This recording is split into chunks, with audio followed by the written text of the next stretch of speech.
The quiet power of becoming yourself. No one teaches you this. Not in a school, not at home, not even in the moments when you need it most. You are handed rules, expectations, comparisons, and timelines. But rarely are you taught how to stand alone with yourself and say, "This is who I am, and I'm allowed to exist as I am." Most people spend their lives trying to become an acceptable version of themselves, never realizing that the real work is learning how to belong to yourself first. This is not a motivational speech, this is a declaration.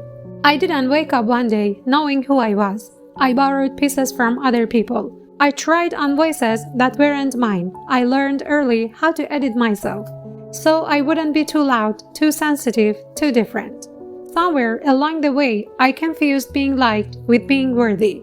But there comes a moment, quietly, almost unnoticed, when you realize something important.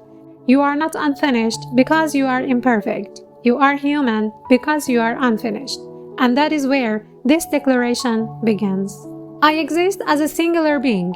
Across the entire world, there has never been someone with my exact history, my exact wiring, my exact way of noticing the small things others pass by. Others may resemble parts of me, my laugh, my fears, my habits. But no one carries the full combination. That makes my existence irreplaceable.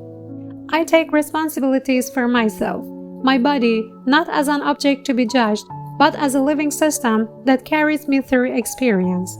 My thoughts, even the messy, contradictory ones, they are not enemies, they are signals.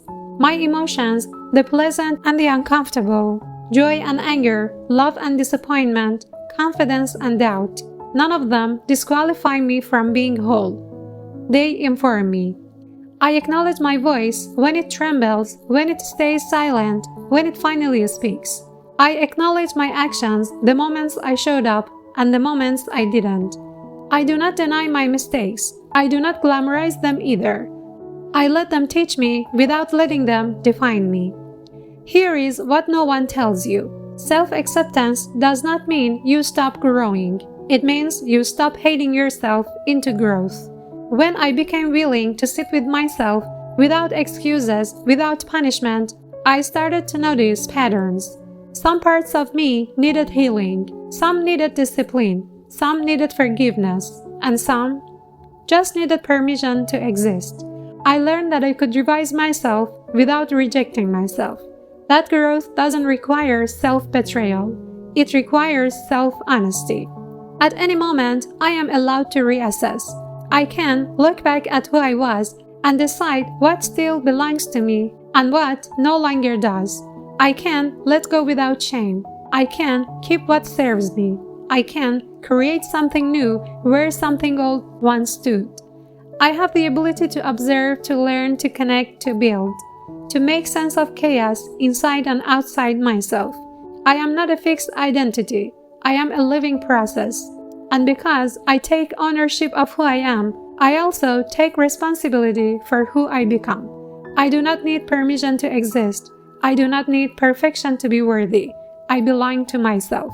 And today, that is enough. The end.